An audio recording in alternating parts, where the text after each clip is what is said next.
1 2 1 2 with your boy Abdul-Salaam, aka Brother Jabril. The show is Exposure. Bip, bip, bip, bip, bip. That is Saturday, November 22nd. With myself, I'm back. DJ Nimbus, Gia, Detroit, and our very special guest today, and very old friend of mine. Not old as in old, but old as in we go way back like gymnastics. Yeah. DJ Josh Zulu. Welcome to the show, my friend. How you doing? Great. Doing really great. Awesome. So Josh and I worked on a radio show, a little radio show known as Solar Grooves, led by the one and only DJ Sun. I came on later in the project. In the show, we took the reins once Sun stepped away, and we also started Sync Radio together. Josh Zulu, I have admired this guy for a long time, watched him win an entrepreneurship award in college, watched him grow, watched him build a business with his wife, Zulu Creative. He really brings a lot to the scene as far as wealth of experience as well. Look behind him, and the dude's got like music, everything from Jay Dilla to probably Jeff Mills somewhere. I'd be more than willing to bet there's a Jeff Mills album back there. So welcome, my friend. And how's life? Yeah. Good. Thanks for having me, man. Like, it's just great catching up with you and, seeing what you're doing. And like, it's just beautiful to see. It's just great to catch up and like reconnect, like I've kind of like stepped out for a while, and I'm starting to kind of get my, traction back again, and like starting to work on like getting my stuff reorganized, and I want to play out more pretty quick here. So yeah, I'm ready. I will definitely help put you out in front with our scene for sure. And it's I think that you, Seth, Sincere, Baby C, you guys were people that I looked up to when I first started in this journey of like soulful dance music itself, and being somebody to kind of take the torch and carry it for a little while. I'm ready to kind of hand it off. Not hand it off, so to speak, but just invite you back into the fold. And, we're really looking forward to having you, as well as, letting you present your interpretation of, soulful dance music in general. Nice. Always admired you and your style, man. Like, you go from the techno roots to like the soulful kind of swingy house music, minimal stuff. So, yeah, man. How did you get into dance music? What was it that so dance music that? Well, I would say that growing up, my parents listened to disco. So when I was a real little kid, like that was just what we listened to, right? I mean, we listened to everything. But I remember that just being like in the household, right? And then over time, I would say that like I got mainly in like the hip hop and like in the 80s. And then like when I started getting older, I lived in Illinois. So when I had moved to Illinois, like I would listen to college radio, right? Even when I was in Iowa. But like when I moved to Illinois, I listened to a lot of college radio. And college radio, like in Illinois, obviously has like that very Chicago influence. And so a lot of the music that I just listened to just when I was like in middle school and in high school, like was influenced by like really like that college radio scene. And so a lot of like the music that I just started to gravitate towards at that time was dance music, house, techno, right? Like and so that really sort of like changed my perception on like a lot of the music that had kind of grown up with. It was like mainly all hip hop stuff, and then like now that was like kind of reconnected back to that disco scene that I grew up with when I was a really young kid, right? So yeah, I think that's really what kind of pushed me over the edge. I didn't really know where to buy it. It's like I was kind of out in the middle of Illinois. Like there wasn't a lot of like really small record stores, or I didn't really have that enough connectivity to a lot of other people that like knew the music. And so it was only until like I think when I was kind of like in college that I was started really.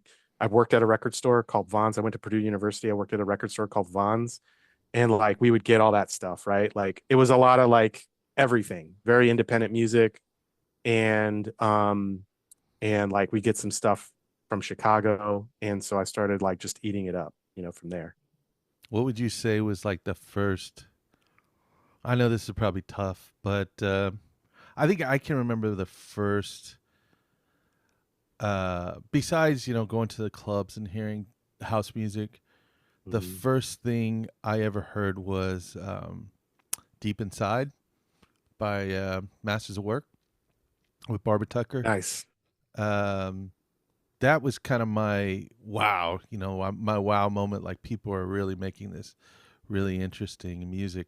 Being that you have that Yeah. background in working in a record store, what was it for you? What would I mean? It's probably hard. I mean, Um, imagine all the freaking music that you've just gone like it was through. crazy. Kim English, Yeah. like that's probably first vocal stuff. Casual Records out of Chicago. Oh yeah. Because we would drive up to like Chicago because we were enough to Chicago. We would drive up to Gramophone and just buy stuff. And even at the time, I was like going to school for like a semester, and then I go to work for a semester, and I was living out east, close to New York and like Philly. And one of my favorite record stores in Philly, which is no longer there, it was 611 Records, best record store. And I would just pick up stuff whenever I was out. When I was living out east, I would just grab so much stuff from 611 Records in Philly, right off of Fourth and South was where it was at. Nice. Yeah, so yeah, then you have the Philly sound, right? So there's like the whole Philly house Yep. sound that had its own sort of flavor to it. And so like that Chicago, the Philly sound, and of course like Carrie Chandler from New York, and then it started all kind of coming together. And so I just started to eat that stuff up and just play it, at parties, like at school. And I was connected with a lot of like music people that were into music, but we weren't all into the same music. Like we were into very diverse styles of music. We were all music lovers and we all appreciated music holistically. So it was a good place to be, to kind of experiment. Um, and then also sort of be challenged by like different sounds. And so, yeah, it was good. It was a good time. Nice. I like to ask people what their motivation is for becoming a DJ or being a DJ. What is the motivation behind that? And I asked them to finish the sentence, "I DJ because." How would you complete that sentence? "I DJ because." Mm. What would be your interpretation? Like I think it's kind of like a form of art. I DJ because I want to be able to communicate an experience to people. Like it's almost like people who write books write a book or write poetry, or it's an art form that allows you to be able to transcend your space and time in a sense, right? Like so it's like you play a house record from like a certain era in a certain geographic location, and you can play it today, and it allows people to sort of transcend and be able to like feel what it was like at that particular point in time and space. You know what I mean? Like to me, that's what I think DJing allows you to do, like in that sort of creative sense, is to like give people that experience. I think that's really important, especially when people are like, hey, you work all week long, you want to get away. It's like you want to sit down and watch a movie, or you want to listen to music, or you want to read a book. Like the DJ allows you to be able to create that sort of transcend like that, and like and get that experience. And that's I feel like kind of why I DJ. You DJ because you want to convey that experience to other people. I think what you said in that bit too was the something that stuck out to me was it's it's interesting when you play music that could be like 10 years old, 15 years old, sometimes even 20 years old for a crowd. And sometimes it just feels like it's brand new, depending Mm. on where you place it in the mix. Yeah. And the Yes. Yeah. experience is really special too when people connect with it, when you realize, like, I don't think these people have heard this song. And it's Yeah. very old, so I love that. Yeah. It kind of brings me back to like some experiences like when we were doing the radio show together, Solo Grooves, and like I remembered playing some mixes and like we had the phones, and the phones used to be like the old school phones where they have multiple lines, and then Yeah. like you'd see each channel like if five people are calling in, five lights would appear, and then like you'd Yeah. have to pick up the phone, hold on, and then pick up the next person and the next person, especially if you're there by yourself just playing. But like I remember there were some tracks that like I would play a set and I'd be like, man, this is a great track. And then you throw something down and then it's like you wouldn't expect it, but like all of a sudden the phone lights up because everyone wanted to like, what is that? What are you playing? What are you playing? Which was kind of cool because it's like you really kind of get that sort of pulse of like what people are really gravitating towards. And even though you're not playing in front of a crowd, you're sort of like in your mind trying to like interpret like how people are like listening to that music when you're on the radio, and then you play it, and then like it's really fun to see how people respond to it. Music has always been like a way for me to communicate with people, and it's really special when you connect with people on that level. I mean, I experienced the same thing Yeah. at Solar Grooves and with Sync Radio when you're playing, people calling, and the phones light up and they're like, "What is that?"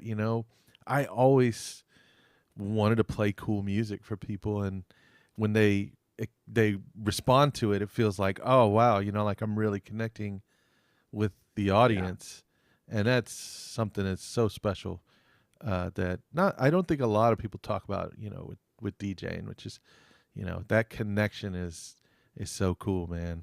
You know, it transcends like being the cool guy and being the guy, Yeah. behind the decks. It's more like, yeah, man, like you guys are understanding what I'm saying, and we're here together, so it's pretty Totally. cool. It's like a two-way communication, really, like Yeah, not a exactly. one-way sort of thing, but two-way.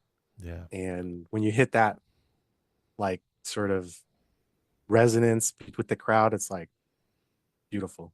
It's a real deal relationship, man. It's like it's a sonic relationship that you have with listeners and you as a presenter. And Yeah. you get the validation from, of course, people coming back, people listening, people, following you, etc. And so that's really special. Speaking of community and connecting, who would you say supported you the most through your time in this music? I think being part of the radio show Solar Grooves was really helpful for me because I'd moved from up north to Houston and like I didn't know anybody. And so just being able to connect, having that sort of hub to connect with people, just the radio show in general, the radio station in general, KPFT. And then like I connected with Seth Jones. So like what was unique about Seth was that like again, sort of my whole experience was sort of like Chicago, living out east, New York, that Philly sound, coming to Houston, and that was sort of my frame of reference. But like Seth came from LA, and like he started bringing that California sound, and we were roommates, and so like we started playing together, and it was like when you have somebody that you can play with, but you're playing different stuff and you can appreciate each other's music, but you kind of have a different style, but it all kind of blends together. That creates a lot of energy that you can constantly build upon. So I'd say playing with Seth, like over the years, like it's just been like a really huge, to me is like it kind of allows me to be able to constantly be creative and challenge myself with like from a different perspective, right? Um, so yeah, definitely Seth Jones, no doubt about it. I used to love playing music with Seth because he we actually have I think I have a recording somewhere. I think I posted it on my Mixcloud of him and I playing together. And what I loved about playing with him is it always forced me to dig a little bit deeper, besides trying to play like the big tracks that everybody gets excited about, it was very much about like, think about what's happening here sonically and accentuate it, but bring your own flavor. And we ended up doing some really cool deep house mixes that, I mean, I still really love getting real deep, kind of just really guys like Ron Trent, Trinidadian deep, just getting really kind of textural and deep. It's just that was so much fun, and he brought that kind of, he had this great ear for organic instrumentation, you know, things like that. His ear was so great, man, and you know, I hate to talk about him like he's not here anymore. But yeah. But no, like shout out Seth you're Jones. exactly right. Yeah, no doubt. And a lot of it was just the fact that like he had that connection with that sort of like I would call it more of a funkier sort of flavor. Yeah. Like that San Francisco LA sound that was just had a bit more of a funkier, like groovier sound that was just like, oh, that's like it's not soulful, but like it's kind of more funky, you know, Yeah. like, and that though when you play with somebody like that, you're like, oh, okay, yeah, like, and then you start blending and like it's fun, right? Like it's so much Yes. fun because you're kind of like getting out of your comfort zone a little bit and like, you know, and so yeah, Seth definitely brought that to the table with our crew when we were doing that. So yeah, definitely fun to play with. Yeah. That, you know, that whole part of my life is something that I still carry with me, because I, you know, I find myself, I mean, I'm in Atlanta, you know, soulful house music, it's a big thing here, right? Yep. But I also really appreciate and love kind of that Derek Carter, boompity, North Side Yeah. Chicago kind of, you know, sound. And Yeah. so I find myself shopping in so many different lanes that like it really allows me to, you know, yeah, of course, you know, I'm going to play the screaming vocals and the, you know, the gospely stuff, but I'm also going to kind of create another layer, or dive into another layer, or bring the emotion way down and bring it way back up and have some fun with Yeah. that manicness. And so all of that has just been, you know, from being a part, like playing with guys that play techno, where I'm thinking about the sonics of the music, and then playing with guys who play deep and deep tech, where they're, you know, they're really focused on long blends and really kind of lush Yeah. sounds. You know, if I hadn't come up in Houston, man, who knows? If I'd just been in Atlanta, maybe I was just play like soul house music, you know. But I've a lot of my education came from you guys, like who did like the trip hop, the, you know, the acid jazz, the house music, the techno, the deep stuff, the techie stuff. It was a great education, and always still is like a part of my ear. So Yeah, likewise. Like that to me was a good because even coming from up north and then like hearing even just like what people were playing in Houston or what people were vibing to in Houston, like that real slow down tempo stuff. Like at first I was like, oh, this is too slow, you know? But then like as I, you know, as your ear matures, you start to kind of go, oh, wait, now I'm starting to hear elements, you know, like in that music that I can really appreciate. And then you can kind of synthesize that with like sort of like your vibe, you know, it's like to me it's like and then what you play is can be drastically different than what you even listen to or even what you appreciate. Like again, I love techno, you know, I grew up in the Midwest, you know, I love that Detroit tech, like old school classic 909 Detroit techno sound. Like to me that is like the essence of like that's the like the foundation, right? And but I can't play it. Like I know a lot of techno DJs. I watch techno DJs play, but like I've tried it and it's just like that's just not how physiologically like I'm built. Like I'm built for house, you know what I mean? But yeah, I can yeah, appreciate it. I can watch somebody play it, you know? yeah, So it's kind of like that thing, which is kind of cool, is like when you're in that sort of collective of diverse people that you can experience and relate and kind of go like, yeah, like that person really does a really great job at this style and you can really appreciate it.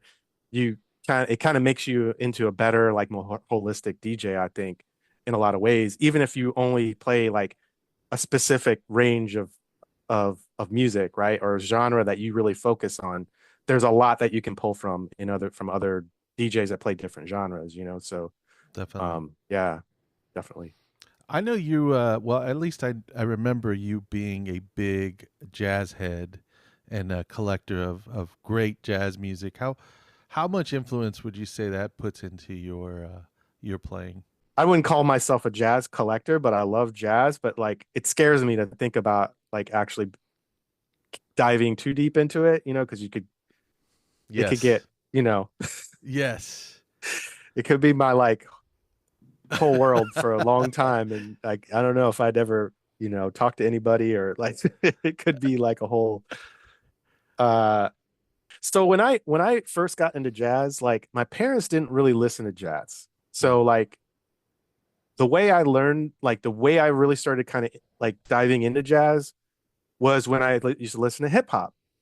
And so like one of my favorite artists kind of growing up was Pete Rock and CL Smooth. And then like I'd Sure. open up like the liner notes and I'd see like, oh, Donald Byrd. Like, and then I would go buy Donald Byrd. And then I realized I love jazz. Jazz is amazing, you know? And so like I would just buy every Donald Byrd CD at the time of CDs. So I'd buy every Donald Byrd CD that existed, you know? And like when I go to the record store, I'd find old Donald Byrd records and I'd buy those. And like it just sort of kind of branched out from there. But like it did influence a lot of like my choices in like buying records. So like for example, like there's a record label. I don't know where they're out of. Maybe they're out of Philly, but like 83 West. So I have some old 83 West stuff. Don't Yeah. exist. Like you can't find it anywhere in streaming services or anything like that. So like that jazz sound, that 83 West record sound. I love that stuff. Early Carrie Chandler had like a lot of that very jazzy element to it. So like that's what I gravitated towards a lot when I first started really getting into the house because there was sort of like that real deep house kind of sound, but then there was like that real jazzy stuff, like uplifting stuff, and then of course you know you get to the more like gospel stuff, which has that jazz element to it as well. So like yeah, like that. I think that kind of it's funny how like I know when you really thought about that, it's like my hip hop journey like brought me into jazz, which then sort of like influenced my like the sound of music that I played from a DJing perspective, from a house perspective, right? So yeah, it's kind of interesting how like that happens, and it's in music. Liking music is a journey, right? Like Oh yeah, definitely.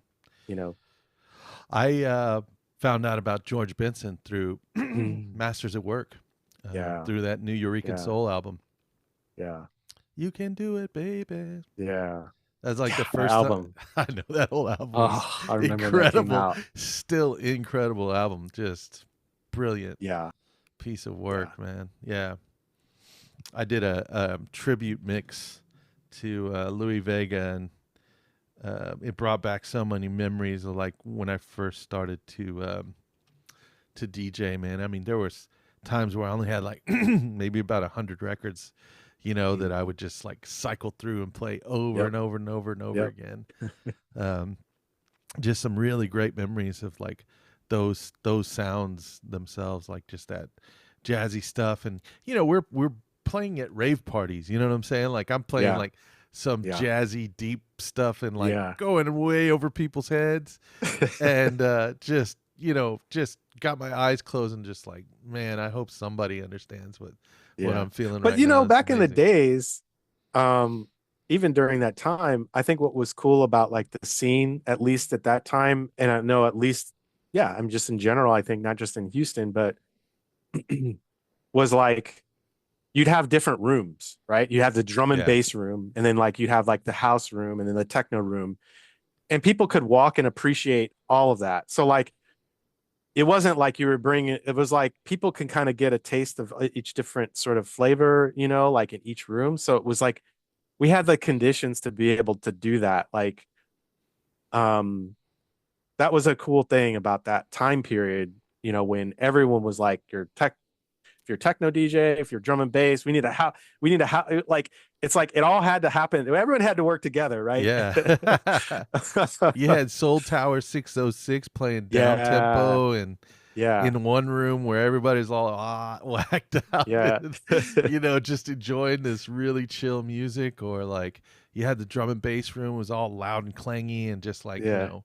cool. I remember the first, I am a huge fan of drum and bass, Me too. specifically, and I just love the sound. I've always just been enthralled by it. I would go to this club, Power Tools, Yeah. for Power this hip tools. hop night, Uh-huh. and this small promotion. They didn't last for very long, but they were called the Bomar Collective, and they were drum and bass collective, which later became Per and Lion and Nice. Yeah. Frenzy now. Yep. But those guys were playing the strangest music, but I was completely like taken by. I was like, wow, this is crazy. I met some people that I've known forever now there, and I was just there to kind of go do some hip hop dancing and at the club, and yeah, so it's interesting. What would you say are some of your more standout memories in the DJ world, being behind the decks? Kind of going back to when Seth and I were doing a lot of stuff, like when we had first like really moved to the city and we were starting from basically from nothing. Was when we were doing Swank Lounge. Oh yeah. Um, God, that was such a like cool venue, man. that was a cool venue. Oh, Yeah. And yeah, it was sort of like one little hidden spot downtown Houston before the rail was there. I mean, like completely different place than it is now. And there used to be like a tapas restaurant at the bottom. yeah. And then you walk up the stairs, this long flight of stairs into this one space. And yeah, it was like a very sort of intimate sort of space that like you just play, and yeah, loved it. I mean, that was like a really great time because it was like it felt very sort of we owned sort of like the essence of it, you know what I mean? And we felt like we were bringing something that was just didn't exist in Houston at the time with that specific sound. Yeah. Again, like Seth bringing sort of that LA California sound and me kind of doing more like Chicago elements and stuff like that. But there are other DJs doing some really great stuff too at the same time. But just us kind of like being new to the city and like just doing that and like just having like just great times with people that just love the music was just like to me it really kind of like created a lot more inspiration, right? To knowing that like, hey, this can really kind of grow and develop. I remember first time going in there going, this is the absolute perfect place for this Yeah. type of music. And it was Yeah. such a great place because it wasn't a giant venue, but you had those real No, big vaulted ceilings and just exactly. this great amount of space for people to move around and enjoy, and in those kind of people who are looking for an interesting musical journey.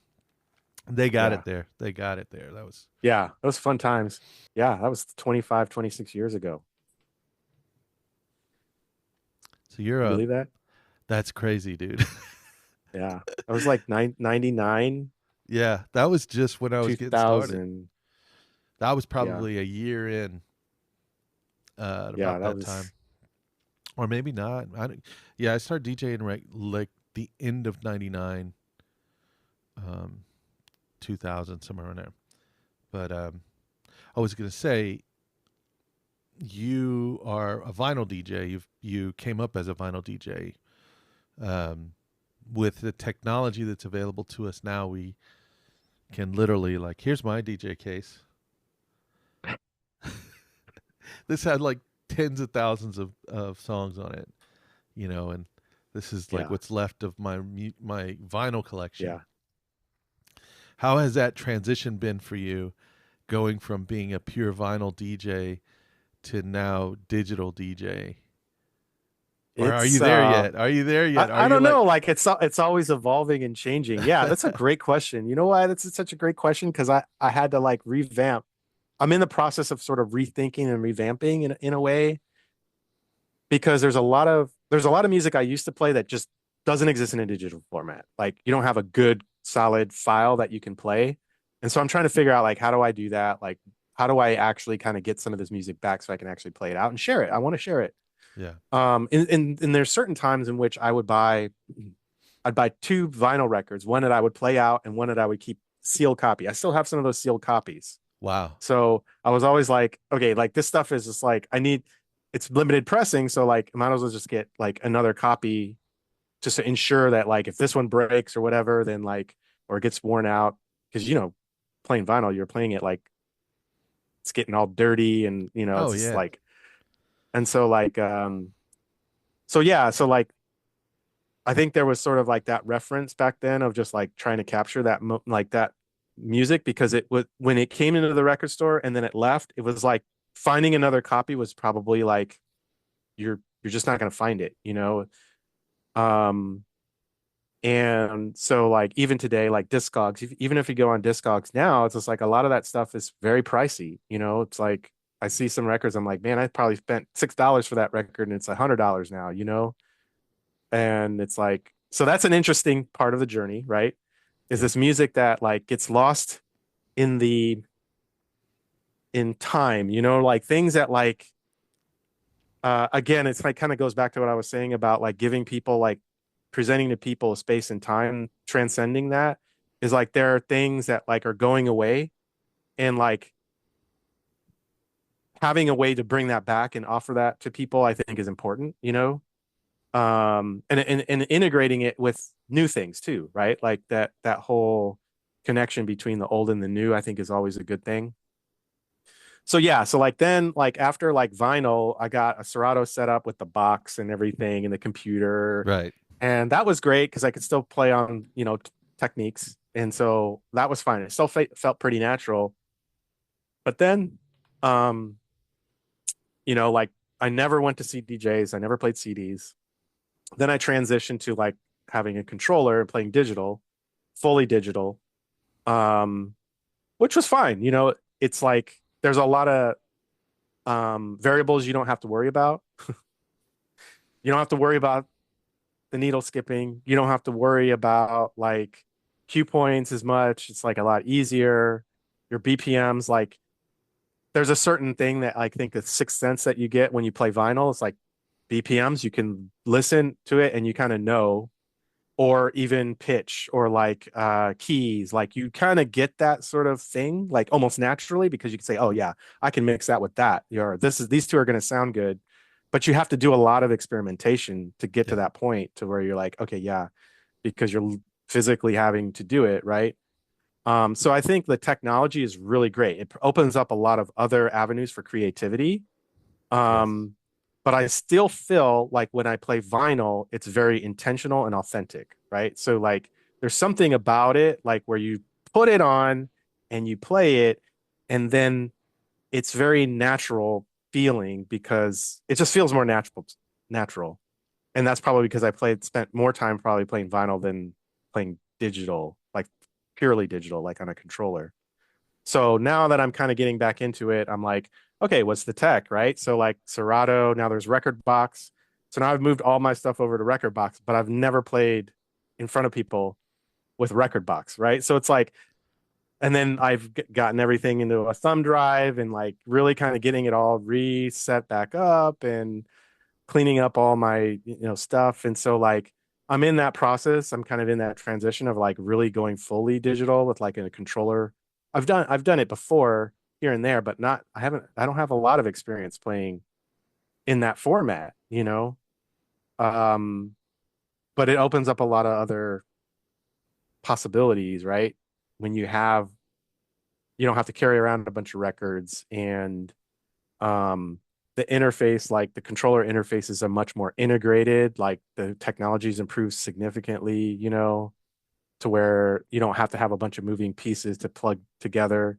So like yeah, I'm looking forward to like doing more of that, uh but I feel like I'm starting from the ground up again a little bit, because it's like there's certain things that you do naturally, like Yeah.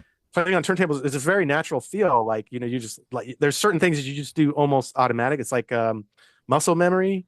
So it's like kind of building a whole new muscle memory when you're playing on a completely different sort of format, right? So Definitely. yeah. I think one of the things that I miss a lot, like what my vinyl collection here now is just compiled of like things that I would just never get rid of, right? Yeah. Yeah. Um, and they're not everything here is like, you know, super banger track or anything. It's just stuff that either means something to me, Yeah. that's collected from something, or has a significant memory. And then I collect, you know, disco, like old disco and funk and stuff. Kind of Nice. how you were talking about, like basically, like you know, when I met DJ Sun, when I met Andre, when I met Paco, I would play them a track and they would be like, oh yeah, that's Brass Construction, and I'd be like, what? And they're like, yeah, here it Oh is. yeah, And nice. Paco Yeah, would grab it and the then like play it. original. Yeah, he play the original, and I'm just blown away, you know. And Yeah. I love that experience, you know. I loved that whole, like, so there's that, and then there's also like, you know, you kind of had to be you had to be swift, effective, but not too heavy-handed when you were playing Yeah. vinyl, you know, because Exactly. otherwise your records would go skipping everywhere. Or like, Yep. remember, you'd have like the one warped tune that you left in your trunk Yeah. on accident, you know, but that's Yeah. just a banger, so you Yeah. can't part with You just it. gotta like let go and like Yeah, just hope you like put a little, it's not gonna skip. yeah, you put a little piece of paper in between the nipple and the record, so it kind of stays stable. Exactly. um those types of things, you know, I love those memories, but like I don't miss that shit sometimes, you know. I Yeah. don't. And then Yeah. also, like, if you had two songs that sonically worked well would Mhm. naturally work well together, but like one's, you know, 120 BPM, the other one's 122, like Mhm. you're not, it's not going to sound right. Yeah. Exactly. And Yeah. nowadays with the technology, you can lock in that pitch, and no Exactly. matter if you're playing it slow or fast, you're just Yes. nicely locked in, and sonically they work really well together. So Yeah. you're right in that, like, it really has opened up a different level of creativity. When I do a little radio show, when I do that radio show, it's all about like playing new music. So I only play stuff that has recently come out, and then I always try and like think about the sonics and create kind of that atmosphere. It's still very much like a loosely put together, you know, I call it soulful dance music from house music and beyond, because you know it's not just house music, it's things that go all the way down to like 115 BPM, Yeah. all the way up to 128 or something, you know, that kind of fits within what I want to convey to people. And so yeah, that's you're right, man, and it really has opened up a lot of creativity. But there's also the sync button, there's the stuff like Yeah. skipping the steps of, like, you know. And it's Yeah. not so much like, I don't really get into this like whole like, oh, you gotta pay your dues, you know, like you gotta. I do Yeah. believe you have to suck for a little while and just be Yeah. okay, be mediocre, you know, and not just pick somebody's Yeah. playlist and try and play it in your way, Agreed. you And know. you've got to challenge yourself. Like I think there is sort of a sense of experimentation and taking risks, and you got to make a lot of mistakes, in order to kind of get there to where you build that level of confidence and like know like, okay, I'm going to take a risk. I'm going to go in this direction. The crowd's like going nuts, but like I'm going to take them to this other place. They don't know it yet. And then like you do it. And like, if you can, it can either just fall off, like completely crash and burn, or like it really is something that can be like, again, it's like that dialogue between the audience and the DJ. It can be a really great experience to be able to like say, take people into a different direction, and like it's like riding a roller coaster. It's like going off that hill, and feeling that, I think that's like, as a DJ, if like you can give that experience sort of in that sort of way through music, I think that's what that really like is a great thing, um and that's like when I'm thinking of like trying to program music, I'm like, okay, like how do we do that, like how do we create those sort of like surprises in a sense. Um, and I think that really, it's just to me like that's where the magic is at. Yeah, man. There definitely is something really, really special about that. I was thinking about Seth just now because, Yeah. one of the reasons why I do this format is I really missed the Solar Grooves era. I really miss working in broadcasting and like bringing people just interesting music, whether they liked it or not. Hmm. We just presented it Hmm. to them, Yeah. and it was fun, But I also used to really enjoy having like this, because it felt like whenever Seth and I were on the show together, he was always kind of the straight man, and I'm just this goofball, And we had so much fun, and it was almost like a challenge for me to make Seth laugh on the air, Like I wanted to make him like That's just be like, funny. "What are you talking about, dude?" But yeah, so that you guys are actually the reason why I still kind of do this format. I still do my little radio show with my two listeners. I'm like, I don't yeah, I put everything behind it because it's just you guys put the bug in my ear, or put the bug in my ear, so to speak. And I remember, dude, actually I got something to tell you. And I don't think I ever told you about this, but I always tribute Tattoo Dan, aka Bubble Man Dan, Hmm. for bringing me into the electronic music world and kind of helping inspire me to become a DJ. But one day he comes in and he's like, got this tape, right? And he's like, dude, you've got to hear this. These guys are from Houston and they do a show called Solar Grooves. But listen, and he puts the tape in, and I can't remember if it was you and Josh. I mean, you and Seth, or if it was Seth first, then you. But he just played this tape of you guys jamming on Solar Grooves, and he's like, "Dude, this is on the radio here," and I'm like, I was blown away, dude. I was like, "This is amazing." I Wow. absolutely loved what you guys did and were doing, and I so much wanted to be a part of that, and I have kept it alive and for myself in doing these interviews. That's a really something that I brought to Nimbus was like, hey, why don't we do some like interviews with people and then just post them on YouTube and post them on Facebook, and Yeah. then Yeah. because I really miss this like kind of back and forth with Yeah. people about music, so But what you're doing it's though is been like great. really important. And it even goes back to like when your original question of like, how did I get into the music? Well, I was listening to college radio. Like that's how I discovered it on my own and really connected with it. It wasn't from like somebody I knew, like a friend. I'd like tuned into the radio and that's how I was able to like discover it. And so like I think Solar Grooves was a lot of that. And what you're doing is a lot of that. So like yeah, like that is a thing that kind of gives people the ability to be able to connect with something that they may have not been able to run across in any other way. So like it's incredibly important to be able to like provide that for people.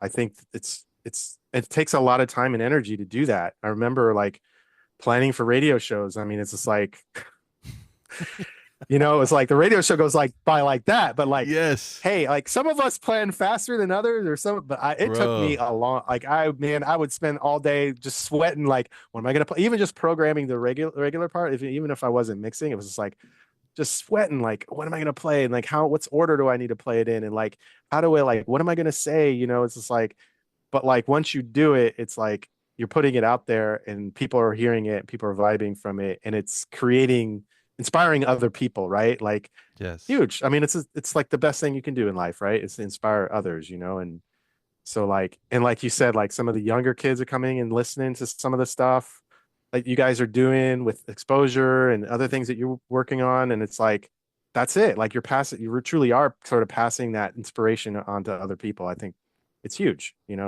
Like that's how I got into it, was to hear yeah. other people doing that. So Yeah, very true. Well, this has been really cool, man. And I wish we could go for another hour, but you boys got a life to live outside of here. And got to make our money, so we could pay for all these weird music that we play. You got any final shout outs that you want to give? I know I put you on the spot early. Shout out to Seth, definitely. Shout out Seth Jones. Yeah, Jonesy. I mean, shout out to everybody like that we've worked with in Solar Grooves. Shout out to Chicken George, Rest in peace. Rest in peace. It's just like the whole community here and like, what you guys are doing. Shout out to Nimbus. I mean, like really, I never really knew him very, very much. And so like some of the events I've been connecting with, like had a chance to at least chat with him for a short time because he was working the event and stuff like that. But like, yeah, it's just like that's the kind of stuff I think that's really going to move things forward and like inspire new people and like keeping that movement going. So yeah, love it. Cool, man. Thanks for joining me. How do people find out about you? You're online? You have man, I keep on the down low. But Josh Zulu, JoshZulu. I'm on Instagram at Josh Zulu, and that's probably the best way to connect. Cool. You don't have a website just with your face? No, not really. Cool, man. Instagram. Start seeing like, if I start playing more, then like I'll probably start posting more on there. I keep it pretty quiet right now. You gotta do it, man. Gotta do it. Keep people excited. Keep them coming back for more. Absolutely. All right, brother, man. It's good talking to you. Thanks so much.